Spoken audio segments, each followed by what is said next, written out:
very good. All right. So it looks like we've got a nice crowd. In fact, I see some visitors from North Carolina have signed up. So you guys are by far the most distant attendees. Welcome, everyone. So tonight, we are having a wonderful seed saving talk, and I'm really excited by my co-hosts this evening. And just a couple words before I introduce them. And these are just general housekeeping notes. Want to tell you that when it's a good idea if you mute yourself unless you've asked a question. Since Sephra will present first, and then Ryan, and then I will have a few words, just a few more things right at the end, but you are welcome to put your questions in chat, and I'll be keeping an eye on them and raise them with Sephra as she speaks, or with Ryan as he speaks, and we'll also take any questions you have remaining, we'll all take at the end. We're going to try to keep this basically to an hour, but it may run a little bit over if there are lots of questions. I hope you won't mind. And so just remember that, to keep your sound off so that we don't get a lot of extraneous noise. And we have here helping us tonight is Paul Rossi, another one of our Wakeman Town Farm committee members, who is more of a producer than I am, so he'll probably be cutting in from time to time if something is amiss. So mic's off, everybody. I see John still has his mic on and Sharon. Great. Okay, great. Fantastic. All right. So I'm going to lead off by giving you a really short introduction, which is that the impetus for these talks was our towns joining the Pollinator Pathway, which is an initiative in which many communities have joined together to create corridors of safety, in effect, for pollinators to allow them to travel from habitat to habitat and not encounter pesticides and encounter plenty of the native habitat that they need and the native flowers and so forth that they evolved with over millennia. So to that end, Wakeman Town Farm, whose mission is always to support sustainable living, Wakeman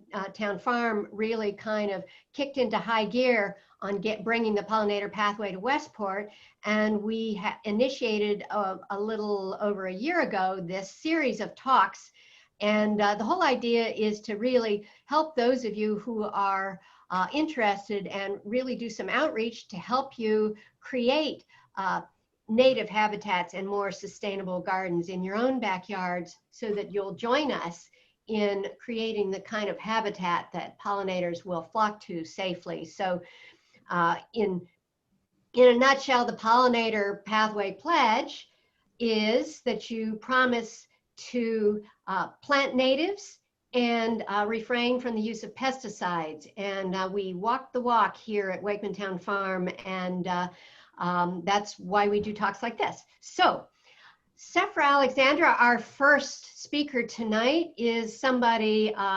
I always love listening to, and Sephra, amongst her many talents and pursuits, is Connecticut NOFA's pollinator health initiative leader, the Ecotype Project. She's going to be explaining to us tonight about how the Ecotype Project works to supply nurseries and homeowners and farmers with plants to restore native habitat. And following that will be Ryan Brunell, who not only has been organic gardener for probably since he was old enough to hold a trowel, but he is also a certified master gardener, as I am. So we're people of the trowel. And Ryan is accredited also by NOFA as an organic land care professional. And as far as we're concerned, his best title is Wakeman Town Farm Farmer.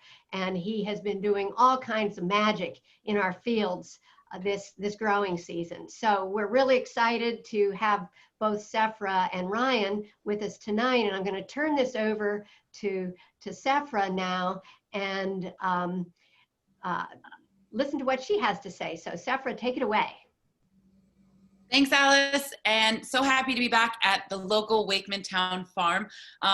Really excited for tonight's presentation. My backdrop isn't as quite exciting as Ryan's is about to be, but first we're gonna dive into the wonderful world of native seeds. So I'm Sephra Alexandra, and I call myself the seed huntress, and I have been on a hunt around the world to safeguard seed in international, national, and local levels.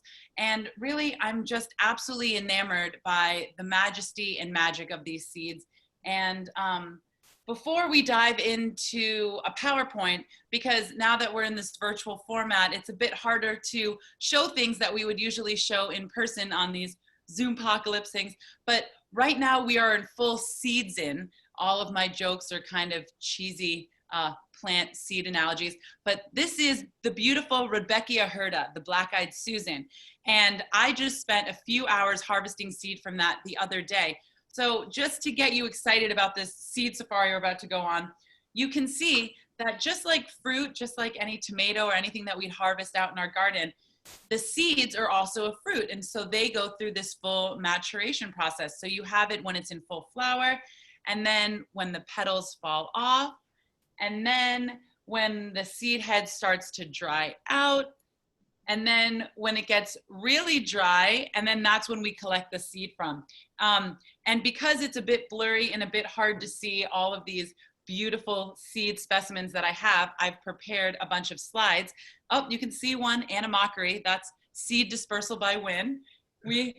Anthropochery is seed dispersal by humans. So you can see these beautiful specimens here, but I'll show you slides so I can be a bit more informative for what I can actually share. So right now I will share my screen, and here we go. So as I said before, I'm the seed huntress, and this is when I was doing ethnobotanical fieldwork in the Cook Islands as a fellow for the Crop Trust. They're the organization that oversees Svalbard, the global seed vault that saves our world's seeds crops, which is a night for another talk. But as we progress, I just came off the river after an 87-mile botanical expedition. So I don't call myself a botanist, I call myself a botanist, because this effort that I'm leading that I'll talk about for CT NOFA and what the great work that the Pollinator Pathways does is all about fortifying ecological corridors. And what better way to do that than paddle for the pollinators down the beautiful riparian corridor of the Connecticut River. So 10 explorers, 500 native plants, 87 miles, one river. We went on a beautiful trip with these ecotypes that I'll teach you about, but just to show you the great fun things you can do with native plants. This is what the river looked like, and this was just a few weeks back. So what am I talking about? What are ecotypes, and why is it important? So first of all, as Alice mentioned, I am leading the Pollinator Health Initiative for CT NOFA, which is the Northeast Organic Farming Association. And they are the great overarching body that is really promoting organic agriculture, organic food, and organic land care here in Connecticut. It's a wonderful organization that I encourage you all to become members of. They do an organic land care professional certification, of which Ryan is a part of, and just have a number of wonderful initiatives. So you ask yourself, well, what does pollinator health have to do with organic farming? Well, if we look, you can see in this image, the ones on the left, or whichever way it shows up for you, the green ones are not fully pollinated blueberries. The ones on the right are fully pollinated. So when we don't have our pollinators on farm as organic farmers, we don't get the yields that we need to make the living that we need to provide local food and food security.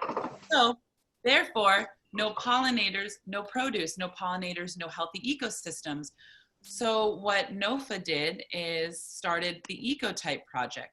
Now, to understand what an ecotype is, we'll quickly go through what an ecoregion is. Maybe some of you have heard of bioregions, but if you zoom in a little bit more on this great map created by the EPA, there were many people who worked in soil science or forestry, hydrology, fisheries, all of these disparate parts of conservation, but they were all working off of slightly different maps. And they said, if we want to do conservation, we can't do it along man-made delineated boundaries, right? If we put our bug eyes on, bugs don't see Connecticut to Massachusetts. They see riparian corridors like the Connecticut River or broadleaf forests or the coastal areas.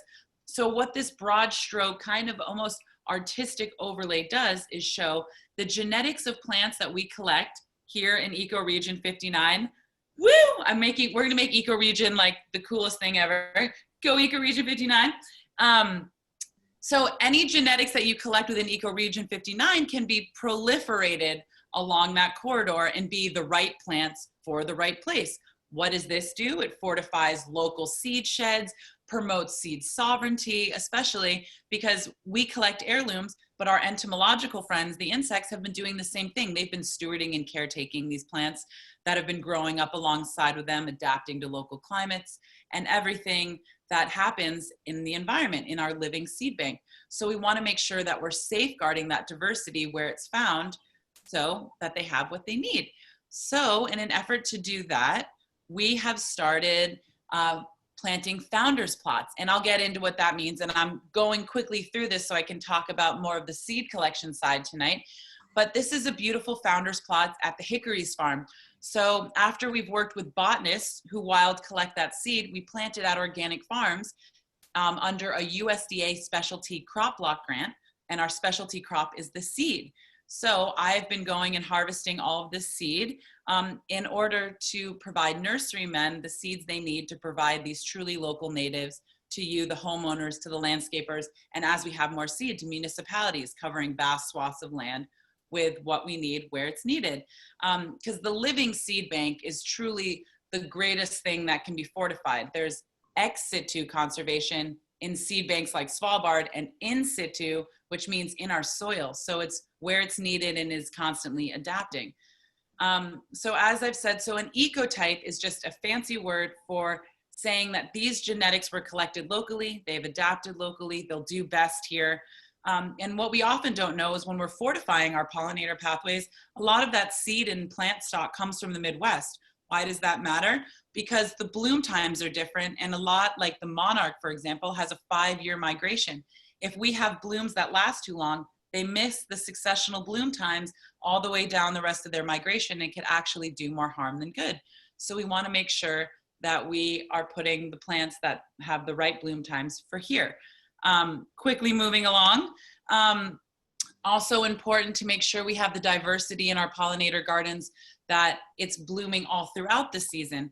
Because as this wonderful woman from the South said, it's like if you invite house guests over for a week, you can't just feed them on Monday, y'all, right? So we want to make sure that we're feeding them from the early spring through the end of summer and fall, and making sure we're looking at those ground covers, shrubs, trees, all the different levels, and making sure that we're planting plants that are covering those facets as well. So quickly, this is how the Ecotype project works. As I said before, the botanist using sustainable practices and permission. That's a big part of wild seed collection, is you need permission. You also need to know what you're doing, because we don't want to collect rare plants or invasive plants. And we want to make sure that we're doing it in places where we're actually allowed to, and you only collect certain percentages. Again, as I show that the founder plots, we amplify the seed at the founder plot. I go in and save the seed with a number of great volunteers. The nurserymen, like Planter's Choice, make it available to you all. And then we can proliferate these way stations along the pollinator pathway corridor with what the pollinators are really looking for. So it's an amazing, really exciting initiative that brings everyone to the table, from farmers to conservationists, to, you know, stewards of the land in every facet. And this is a great farmer from Stone Acres up in Stonington who has a founder plot.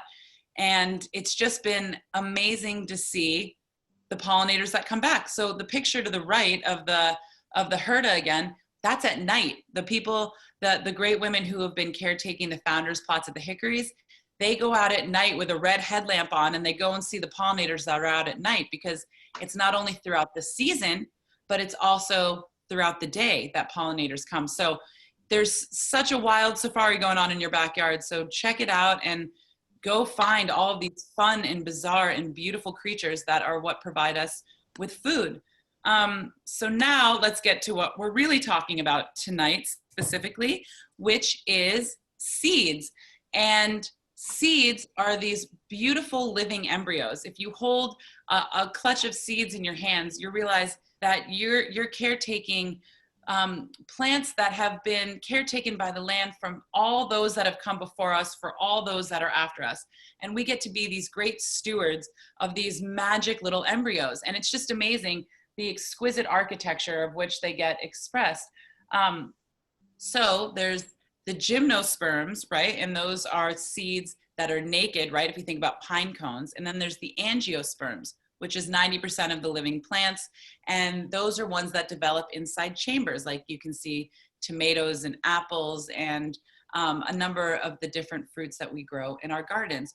So in terms of seed ripening morphology, right? As I said in the beginning, just like a tomato ripens, the seed's also ripening. So this isn't one of the seeds in the Ecotype project, but I think it's a really illustrative image that if you have a lens and you're going out and monitoring to make sure you're collecting seed at the right time, you can see that it grows just like another fruit. Starts out young, gets green, gets really plump, goes through its full life cycle, and then most seeds take on a dark and a hard appearance. You really have to be like a Sherlock Holmes. Every seed is different, every plant is different, they mature at different times. And so it takes a lot of observation to figure out what the seed looks like and when it's ready. But if you just look, you can learn so much. So this is the penstemon, the great, this is the beard tongue, sorry, the digitalis. And this is one of our Ecotype seeds. So you can see it in full flower and it's gorgeous. And then you can see when it starts to senesce. So as it turns red and then gets to this brown color, that's when it's time to collect those seeds. So they come in these beautiful little rattles. You can shake it and you can hear the seed when it's ready. And the ROI of seed is really quite extraordinary. You plant one seed and you get hundreds, if not thousands, from each plant. So in terms of the ability of our being able to caretake and really help proliferate healthy ecosystems and landscapes, I think it's easier than we all think. We just have to put a couple of these plants in our backyard. So what the Ecotype project has done, and all of these cards that look like this are all free to download on the website, which I'll share with you, is for each of the species of the Ecotype project, we've gone through and done general seed saving protocols, but also more specific planting protocols and seed saving protocols for each species. So here I am talking at 1,000,000 miles an hour to deluge a bunch of information, but it's available in a much more digestible form on our website. So in terms of seed saving, so usually after the plant finishes blooming, right, you'll see the seeds start to ripen. You'll see the plant look like it's kind of dying, but really now it's putting its energy into that seed. And you can watch as that seed matures. And then in terms of cleaning, which we'll get into a bit later, you can shake the fruit into bags. You can, that's usually what we do, is put it into paper bags. I don't know if you guys are seeing what just opened up on. Alice, are you guys seeing the email thing that just opened up for some reason? Yes. So you might want to go to slideshow. Yeah. We'll start again. Okay. So share. Oh, technology, not my forte. Okay, let's see.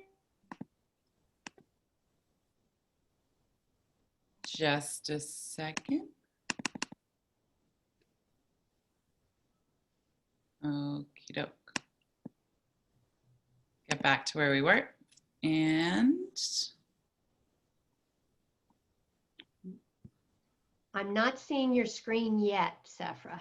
yep, I'm just getting back to where we were. And now I should be able to take you all back into the wonderful world of seed. Can you see that? Are we? There you go. You're in. Perfect. It's loading full picture. There you go. You got it. All right, so this is the beautiful Joe Pye weed, and we are watching as it's in beautiful bloom, the swallowtails, the native bees, everyone's just enjoying it.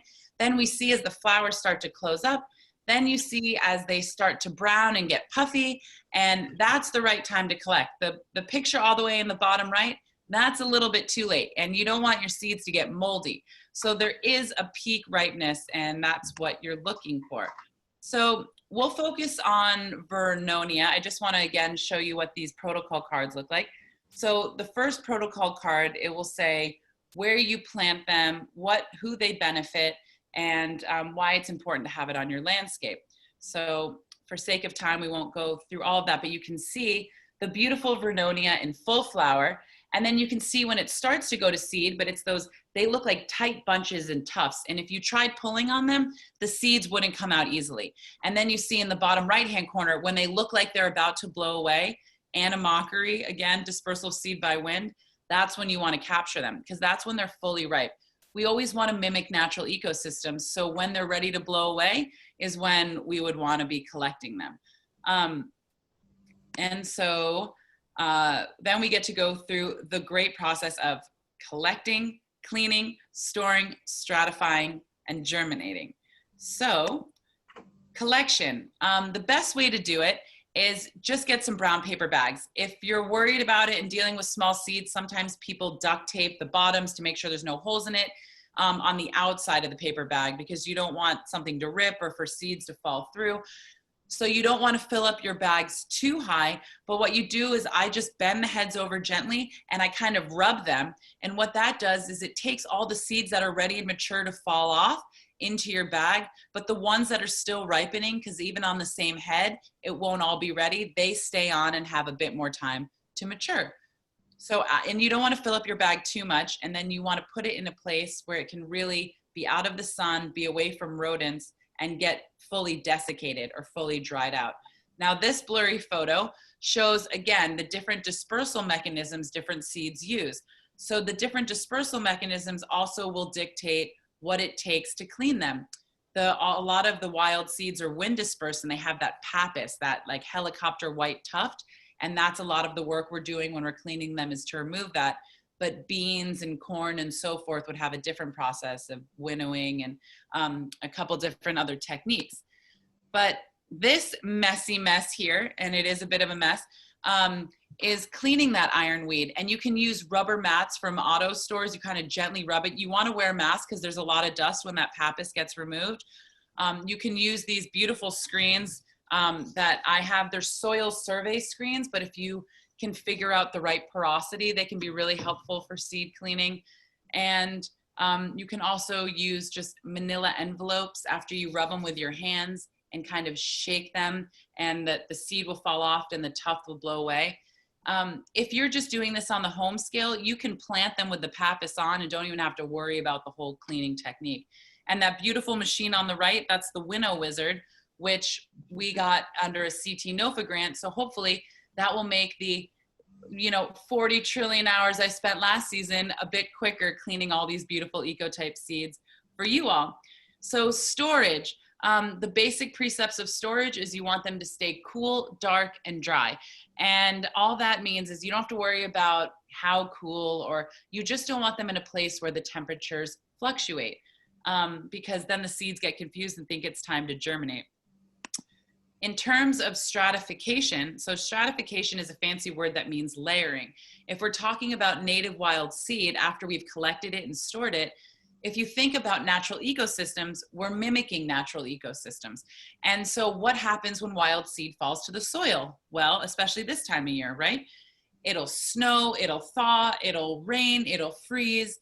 And so the seeds are adapted to that, and you have to mimic that type of environment for them to be able to germinate the next season.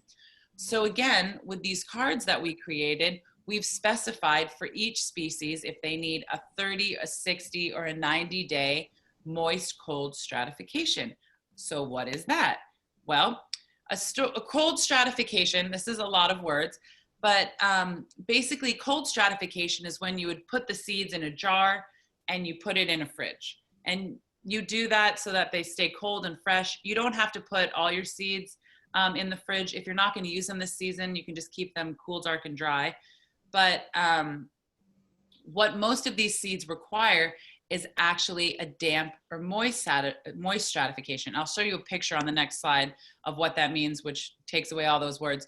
So if you spread your seeds out on a damp, not soaking wet paper towel, and then you roll them up so the seeds aren't touching and overlapping, you put them in a Ziploc bag with a date, and then depending on how long they need to be stratified for, you keep them in your fridge for that long, and then they should be ready to go.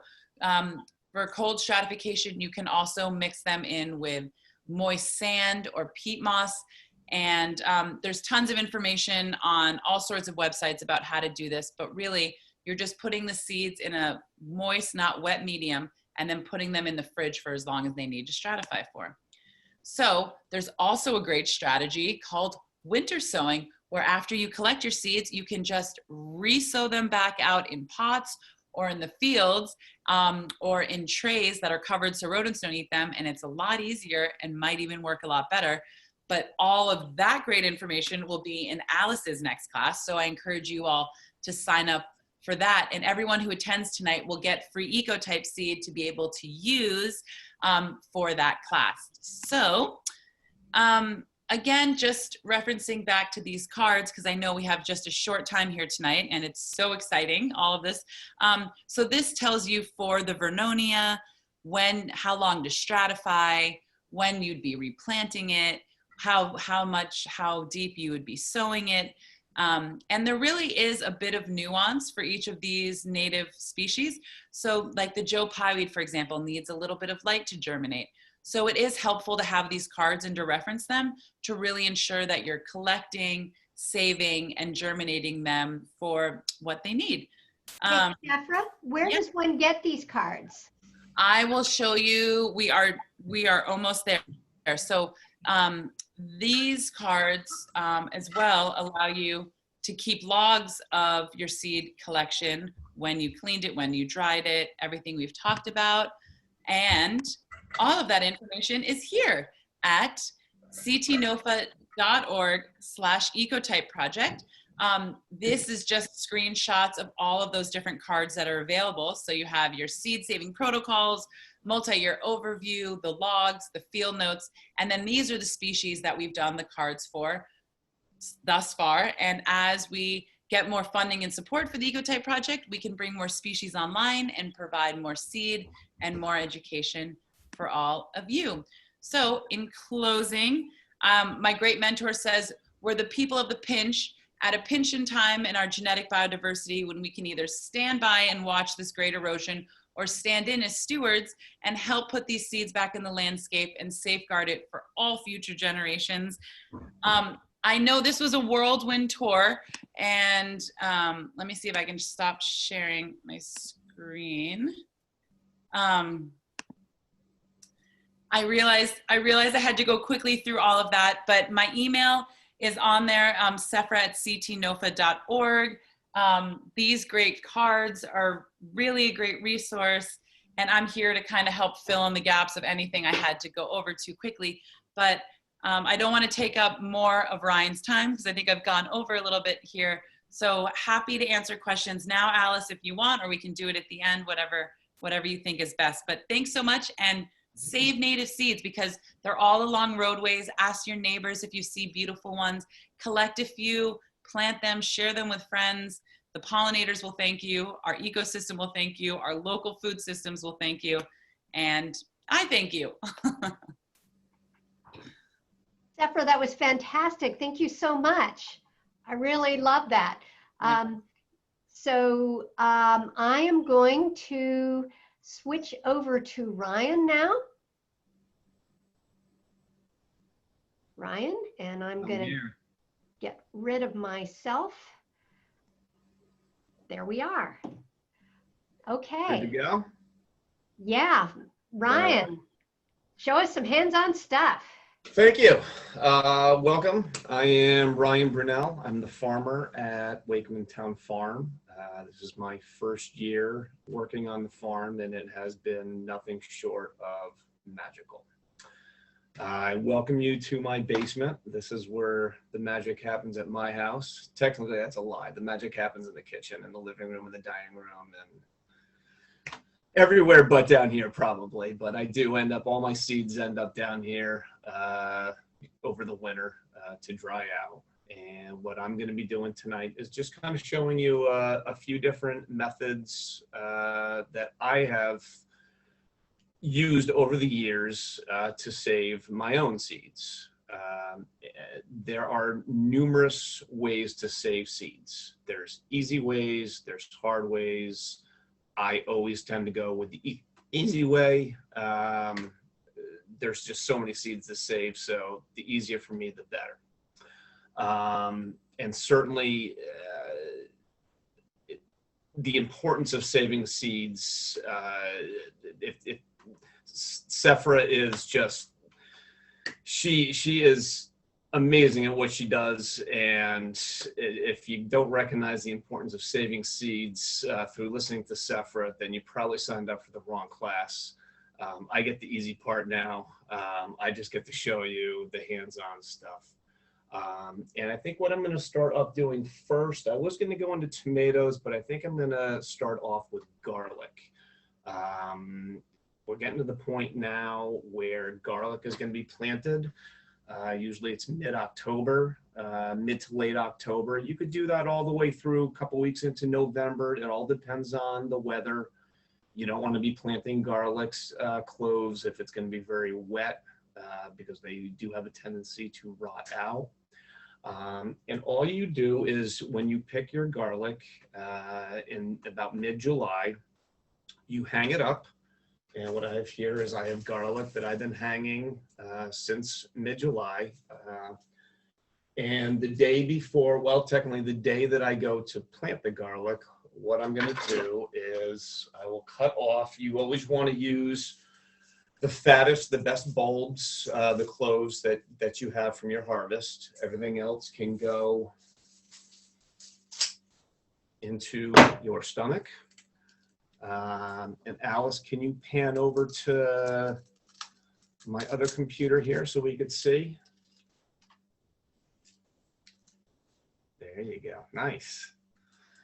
So what I'm doing here is I have my garlic clove. I cut off the scape already long ago. We used that in some pesto. And what you're going to be doing is you just want to break apart your cloves. You want to be careful because you don't want to crack the clove. You don't want to puncture it at all. You want to make sure that there's no rot. You want to make sure that there's really no roots already forming. And this is a big reason why you wait until the day of to break apart your garlic cloves. There's an individual clove. So on this head of garlic here, I got 1, 2, 3, 4, 5 cloves. So my one garlic has now, hopefully, will be turning into 5 garlic plants next year.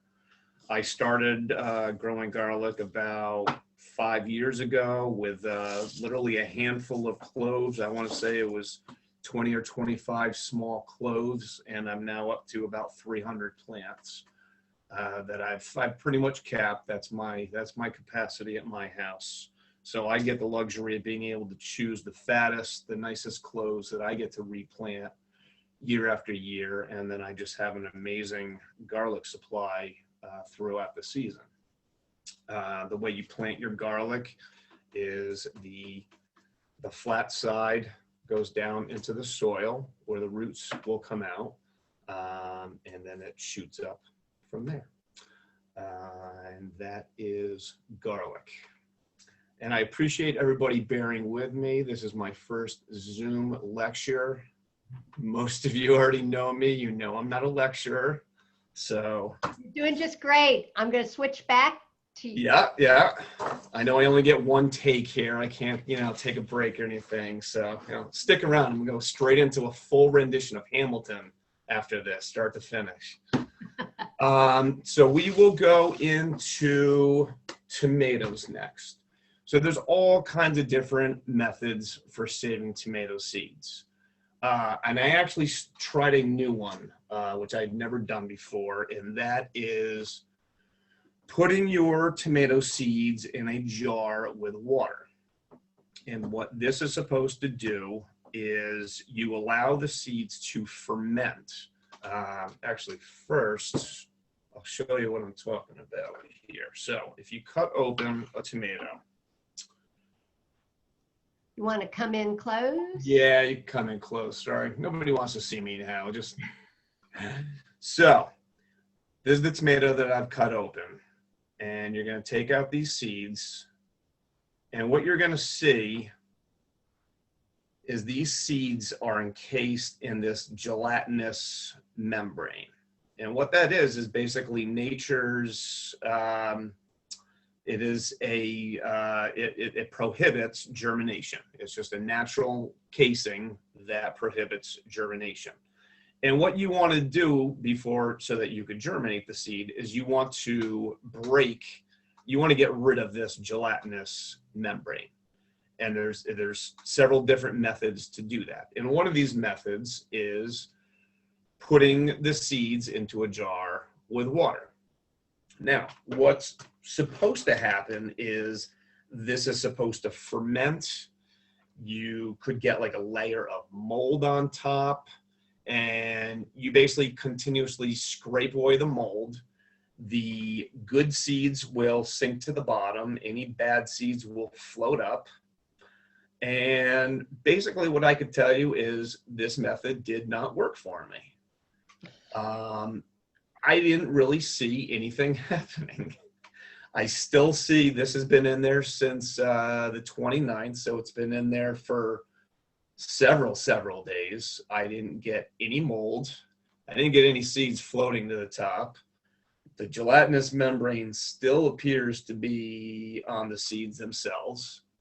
Now, I saw another video, or was watching another video where they didn't add any water.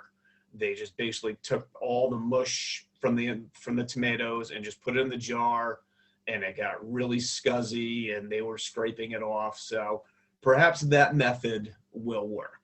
But what I am going to show you is my method for how I've been saving seeds for years and years and years. So what I do is I take a bowl, and typically I'm doing this again in my kitchen, and I'm doing this under running water in my sink. And what I do is I take the tomato, I have a sifter, and I just get the seeds into the sifter. As such, save that because this stuff is great for saucing or whatever you're going to do with the rest of your tomato. And what I do is I'm just rubbing it against the sifter. And I believe what's happening is I'm naturally breaking down that gelatinous membrane that's around the seed, or at least I believe that's what I'm doing. And I just keep kind of applying a light pressure. You don't want to crush the seeds, but after a while, it's all of the tomato. The only thing that's going to be left is the actual seeds themselves.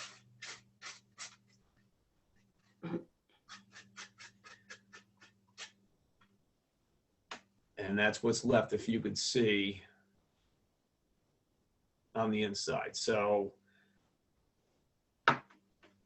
once I do that, I take my spatula. It's very important too. So when I'm doing this, I'm doing it. I have about 20 different tomatoes 20 different varieties that I grow. So it's very important that everything that I'm doing here, all of these steps, I'm washing everything after I do every single tomato, so that I don't have, or any vegetable for that matter, so that I'm not crossing, so I don't have any seeds that are mixing together. There are seeds that could kind of hide on the underside of the sifter. So in all reality, once I do this, I would wash everything again. But for now, what I'm doing is I have now scooped them all out. And I like to put it on wax paper. Use wax paper or parchment paper. I would refrain from doing paper towels. They tend to just disintegrate. Wax paper is really your best bet. And all I'm doing is I'm kind of smearing it, nice smear, onto my wax paper.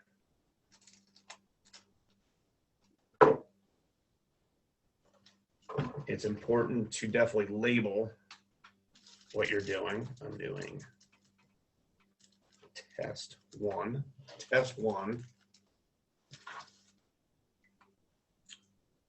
And that is my tomato seeds. Now I'll then put that down in my basement. I keep it open so that air can get at it, so that it dries properly.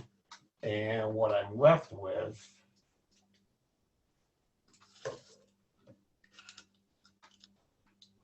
these are seeds that I dried out last week. So these are completely dried out. Now, I mean, I could kind of see that there is somewhat of a membrane around. I don't know if you could see that. I can see it, yeah, right there. There we go.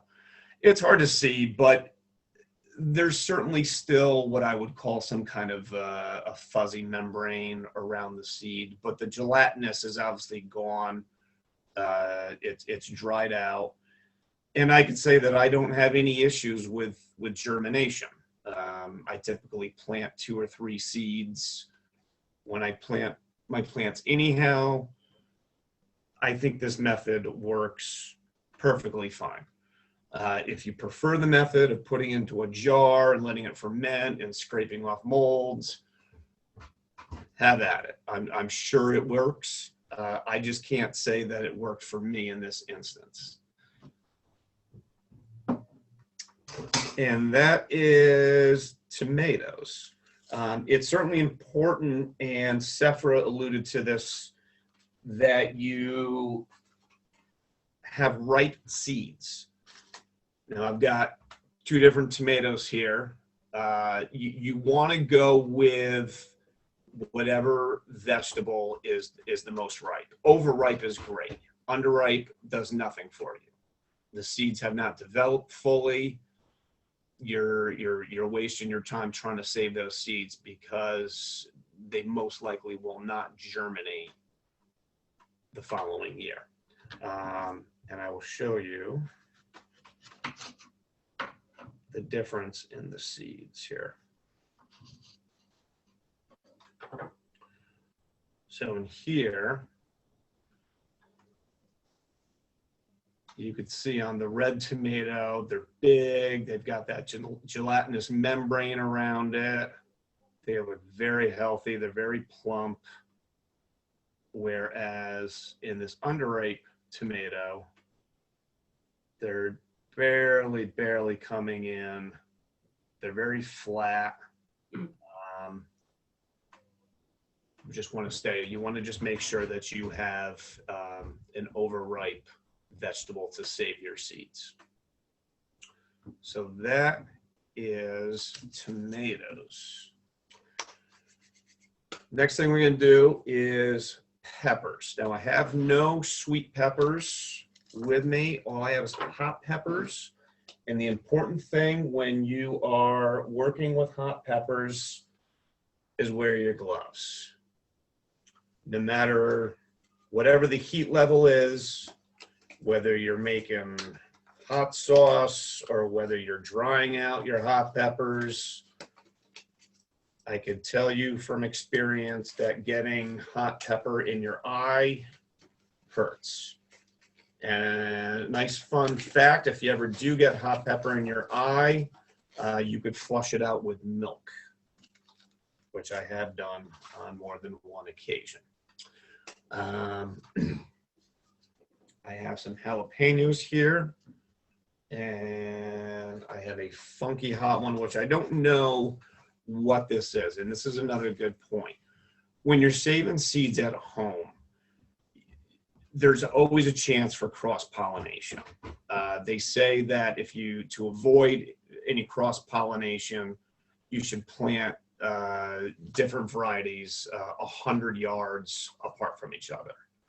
Obviously, in just a home garden, that's very unrealistic. And I have almost 20 varieties of tomatoes that I grow. I've got 10 different peppers. I definitely get cross-pollination. I get some funky varieties that pop up from year to year. For the most part, my tomatoes and my peppers stay the same. I pick the variety. I know which ones I'm picking. Once in a blue moon, you get some weird ones that develop. I had a tomato plant that I grew this year that I knew had changed over the past 4 or 5 years. And I actually grew the same plant that I had saved seeds from about 6 years ago, and I was able to see the difference. Unfortunately, I don't have that right here, so that'll be a lesson for my next Zoom meeting. Saving pepper seeds. This is even easier than saving tomato seeds. So you want to just cut into it.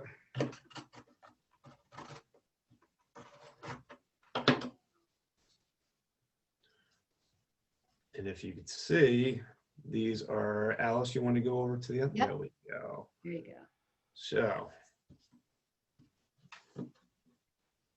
So what I do with this is I've got my wax paper all set.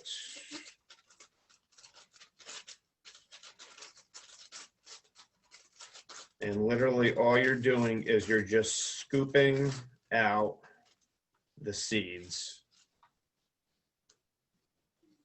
I just pretty much just rip it right down the rib there. And it comes off just like, there we go, just like that. So you can leave it like that. It will dry perfectly fine. And in fact, if this wasn't perfectly mature, if the seeds weren't perfectly mature, you could just leave them on this little rib piece in here, and they should develop a little bit further. I've never really tested out that theory to see if it makes a difference. I usually tend to just pull them off. It's just easier. Plus, I like to use the meat of the pepper.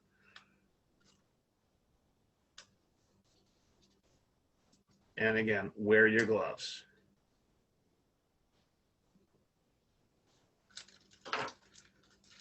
And again, that is as simple as it gets. There's nothing more that I do for my peppers. This is peppers that I dried last week. Sorry to make you go back and forth, Alice. It's keeping me on my toes. Absolutely. So these are very loose, ready to go. I can plant those right now if I wanted to. Obviously, I'm not. What I usually do at this stage too is once they are done and they are dried up, I use, to save my seeds, I use these little #1 envelopes, these little money, whatever they call these envelopes here. And I just make sure you label, of course. Mini. And all I do is I fold this up like so.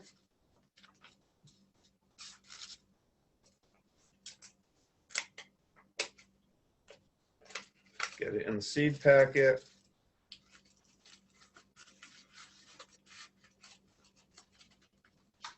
Like so. And I put it away. Now, it's important, definitely, as Sefer said, to keep your seeds in a cool, dry location. I keep them down here in my basement. I've got a fridge that I keep all my seeds in. That keeps them cool, keeps them dry, keeps them dark. Because those temperature fluctuations are not a friend of your seeds. So that is peppers. The peppers also, so these are called cherry bomb. These are very low, very mild hot peppers. They will all turn red eventually. So this one, I would save the seeds from this red one, which I know is at a later stage than this one.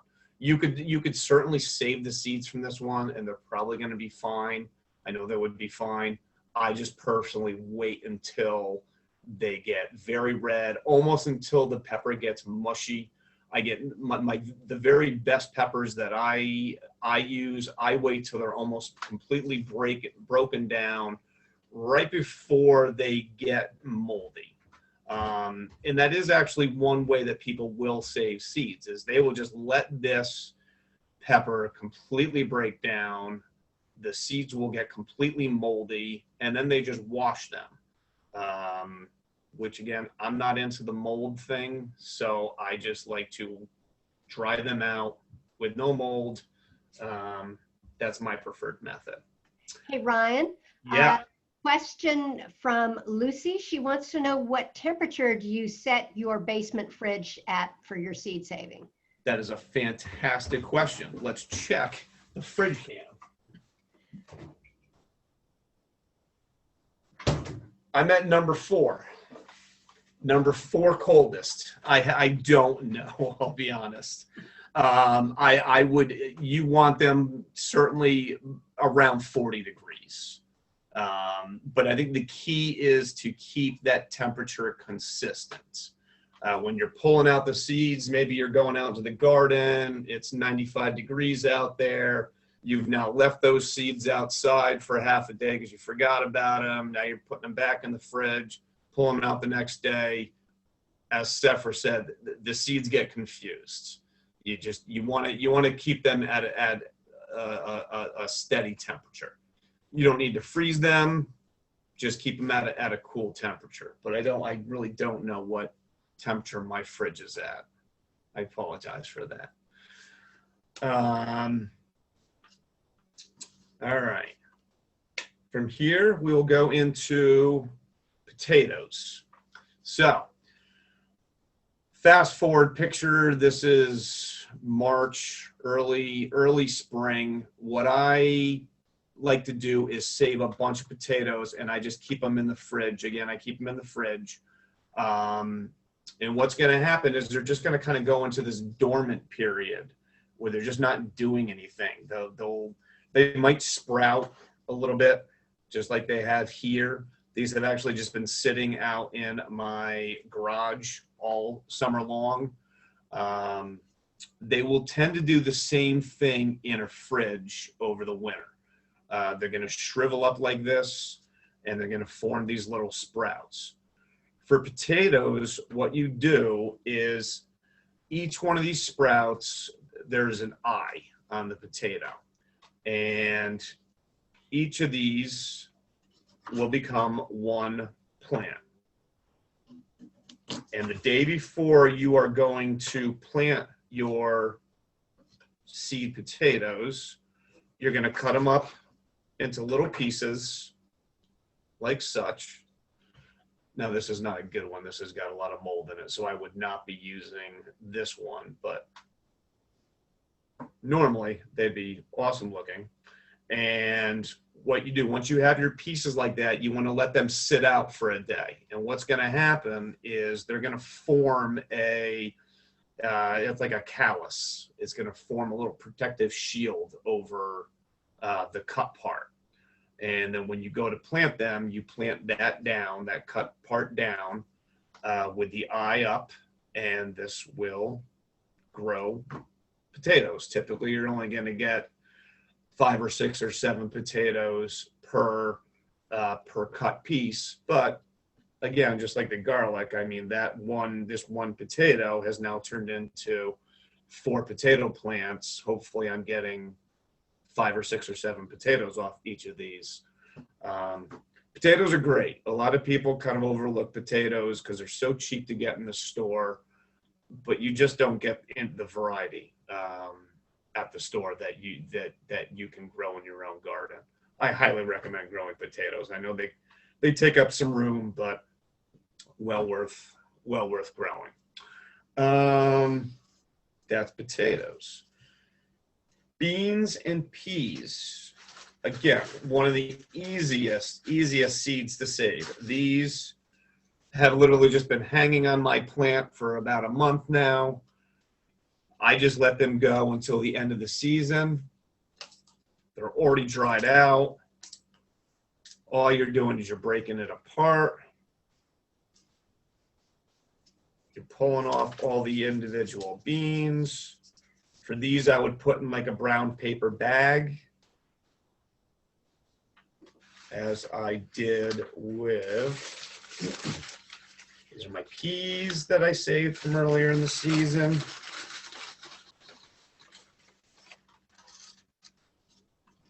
And those are my peas. Now, before you plant your beans or your peas, you want to soak them. You don't really want to, you definitely don't want to put in dry beans or dried peas in the ground. You want to have them soaked for a good day. If you could get an inoculant, that's a bacteria that will help with their growth. Let's see, we will do next flowers.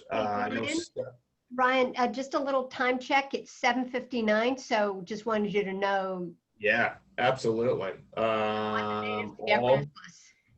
Yeah.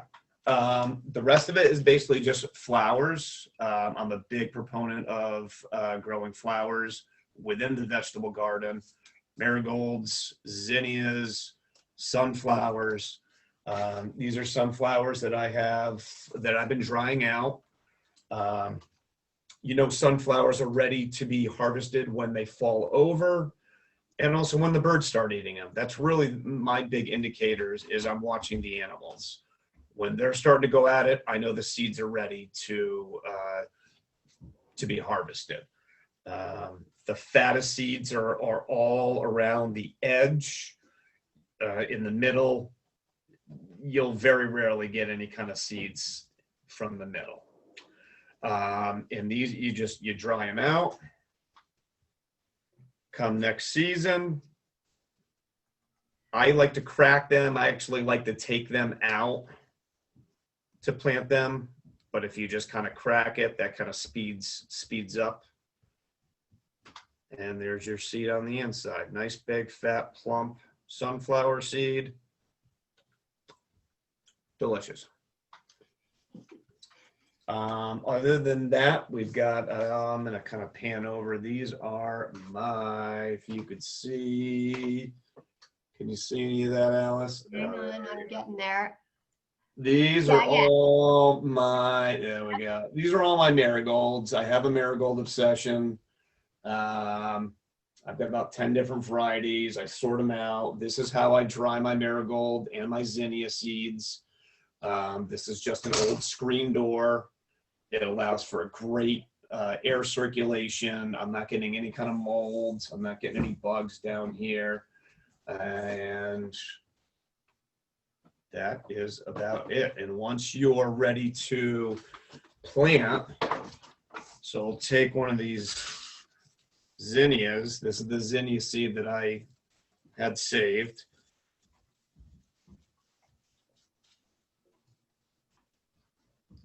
And here is your zinnia seed. You can see it right there. And then, one other. I'm going to do basil. Basil's another plant herb that is super easy to save the seeds. These are actually plants that I grew from last year's seeds that I had you just let the plant go to seed. And when you're ready to plant, you take the dried, one more time, thanks Alice. So what you do is you just crumble it up and you will eventually see all these little black dots coming in. If you can see them in the center, those are all basil seeds. This is one of the easiest plants, one of the easiest seeds to save and grow. So I will hopefully be growing these over the winter for some nice winter herbs. And I believe that is all I have. So Ryan, while you were talking, a couple more questions came in. Sure. So just a clarification, you're going to have to open your refrigerator door again, I think, because the question was, is it 4 out of 10? Yeah.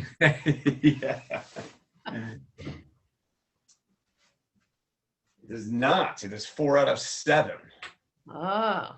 And to be honest, we just got this fridge. It was a donation. So I'm still learning my fridge.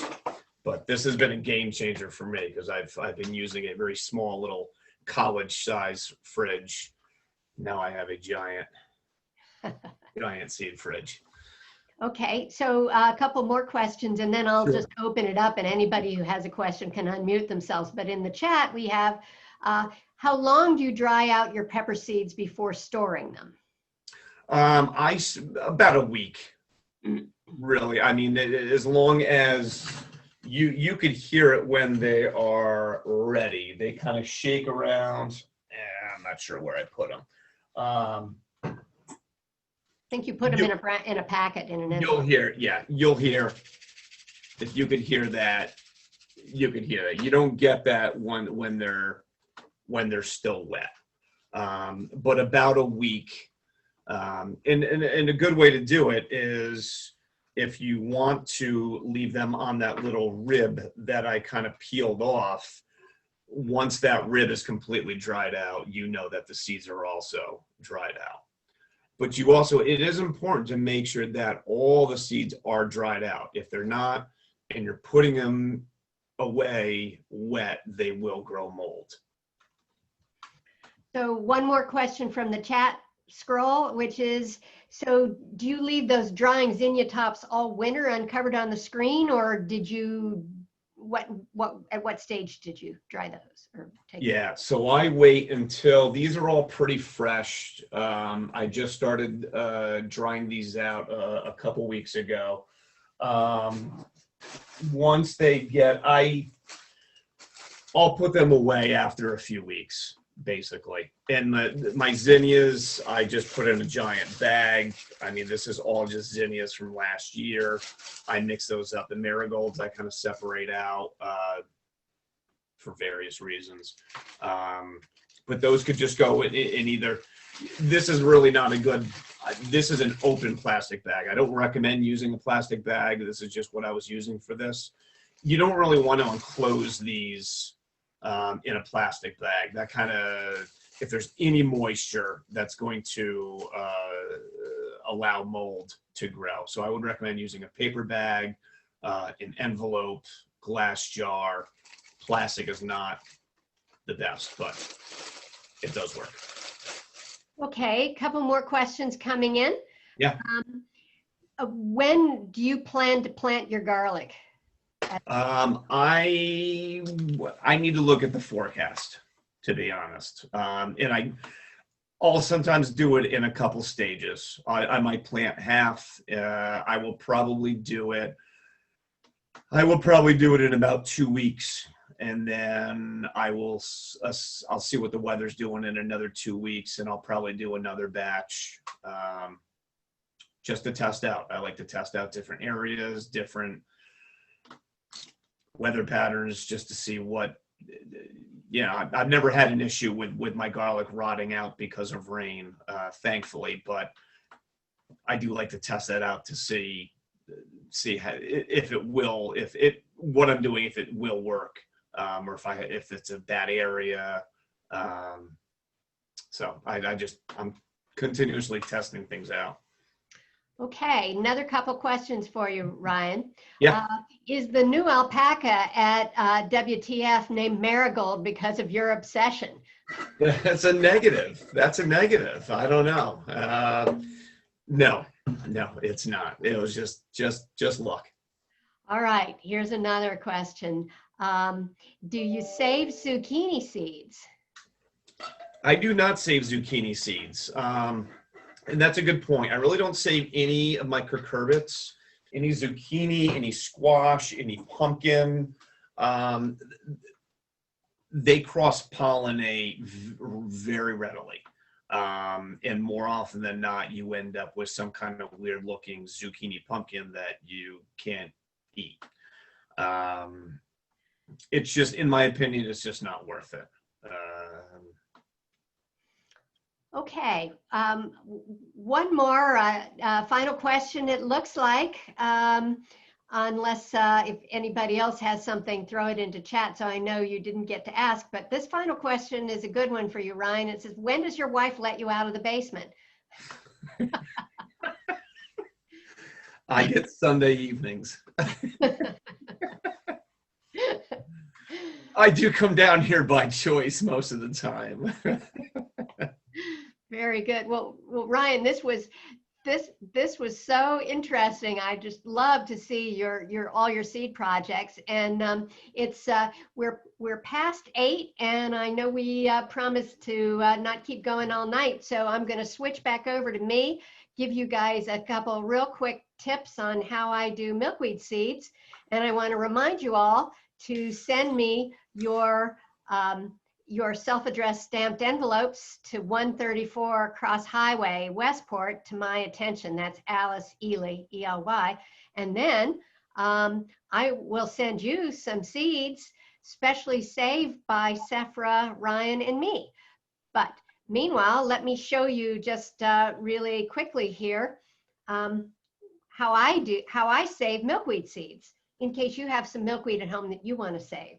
So here's the trick with milkweed seeds. You are probably, the word that Sephra used, I forget, for wind dispersed, but guess what? These little guys go all over the place. So when you're saving these seeds, you really don't want them all over your house. The trick that I use, a couple tricks, this is my favorite trick. So I have these little sachet bags.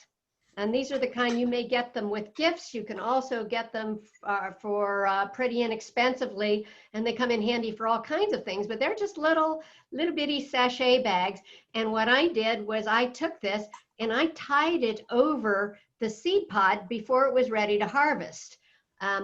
Just tied it right over the seed pod, and that did 2 things for me. One, it means that when the seed is ready to explode, it explodes inside the bag like this, right on the plant. And when I see that it's done that, it's time for me to cut off the plant and bring this in until I'm ready to take it to the next stage of my seed preparation. So this is a neat little trick. The other thing that is advantageous is anybody who grows milkweed, you know that you get those little red and black bugs all over. They are milkweed bugs. They don't really hurt the plant, but they do suck the juice out of the seed. They like it. And if they've done that, your seed is not going to be great for germination. So having them in these little bags as they ripen, I don't do this with all of them. My garden would look pretty silly, but when I see a pod that I like the looks of, nice and plump, and I want to save the seeds from that particular plant, poof, this is what I use. Next step is I just take them when they're ready to go, and I carefully empty them. You notice everybody says brown paper bags. Me too. I'm always recycling brown paper bags this way. So I quickly slip the pod down in the bag with my hand, and then I just thumb the seeds, fluff and all, out into the bag. I'm not taking my hand out to show you because I would have fluff all over my office in about 30 seconds. So I've got all the fluff shoved into the bag. The time to do that is when it hasn't totally exploded, but when it has just shown that it's ready. Okay, so then I just throw the pod away. Don't need that anymore. All the seeds are inside here with their fluff on them. I throw a couple pennies in here, or nickels if I'm feeling flush.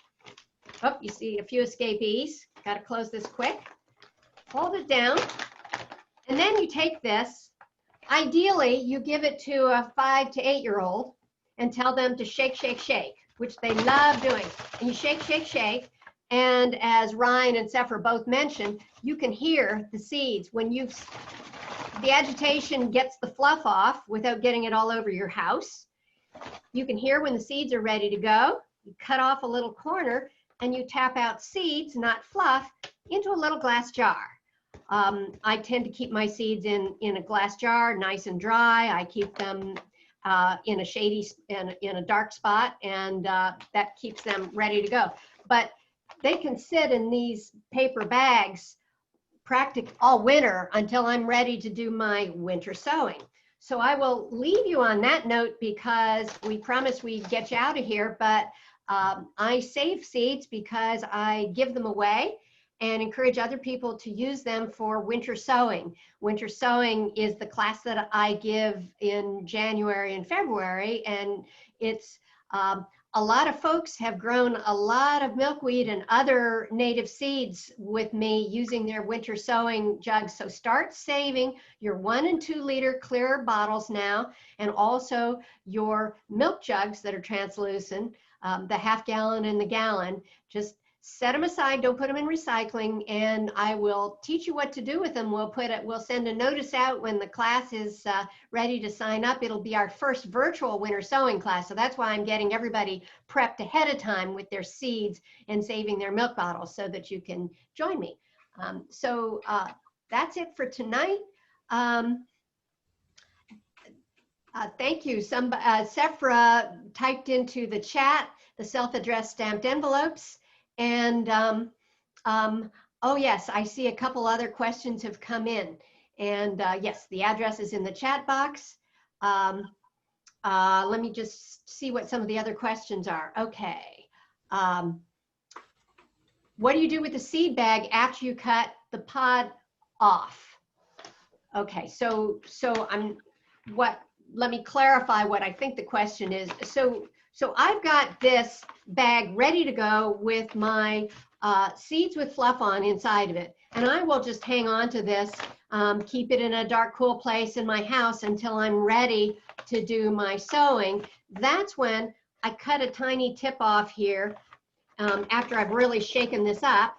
And the seeds are all loose in the bottom and the fluff stays inside, and you just tap the seeds out into a jar or whatever. And then and then the seeds are ready to go. And by the way, these seeds will germinate. I've grown 3-year-old seeds with lots of good germination in winter sowing. Winter sowing is a great way to get milkweed seeds to germinate.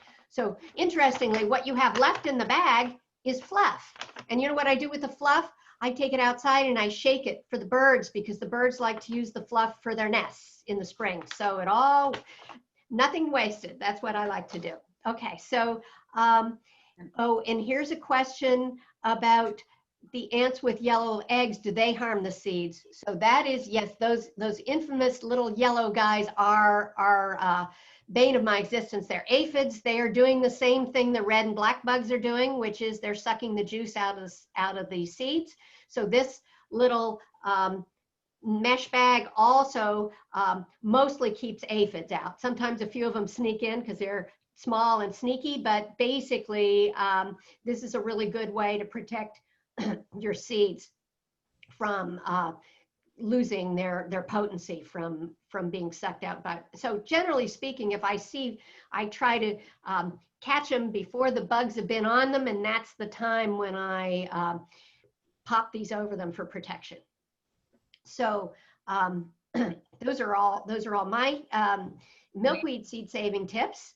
And we'll look forward to getting your self-addressed stamped envelope so that we can share our seed bounty with you. And I think we have a couple more chat questions. Okay. Oh, yes. Somebody wants to know, are aphids on swamp milkweed inevitable? Pretty much. Some years are worse than others. I tend to keep them. Elimination of aphids is a useless goal. Don't even try. But it is helpful to hose them off with a strong stream of water, and then with work gloves on, I sometimes just sweep them off with my fingers. You keep them down to a dull roar that way, and they won't bother you so much. And the other thing is they are attracted to nitrogen-rich sources. So if you've milkweed doesn't need a lot of fertilizer, and if you've been over-fertilizing your milkweed, it may be the aphids will really glom onto it. So those are things to keep in mind. Anyway, I think that's, let's see, do we have any more questions? Natalie is asking, same methods for the African milkweed. Natalie, I think you're referring to this one, the famous, well, they call this the balloon milkweed and a few other names that are a little bit less polite, but yes, I would use the same technique for this. This is one that just got ripe enough to open, and this is a great time to pop it in the paper bag before all these fluffs go live and threaten to fly all over the place. So I saw this today. I was like, woohoo, it's ready to go. Grabbed it, and I'll be popping this into a paper bag momentarily before it cuts loose. Alice, one thing that I've been doing in the founder's plots with those milkweeds too is kind of grabbing onto the top of the silks. I don't know if you've done this, and you just shed the seeds off it directly before even, which is yeah. really Sometimes if you get them at just the right point, you can do that. You can kind of rip them off and holding the fluff in one hand, the seed in the other. But you really have to be right on top of it at the right moment to get it like that. That is it's a method I use when I find the perfect pod that hasn't started to explode. right. Yeah. Oh, okay. Any other questions for Sephra or Ryan or me? We can say goodbye and hope to see you all again for winter sowing. Thanks so much for joining us, you guys. Thanks, everybody. Thank you. Bye-bye. Thanks so very much. Thank you.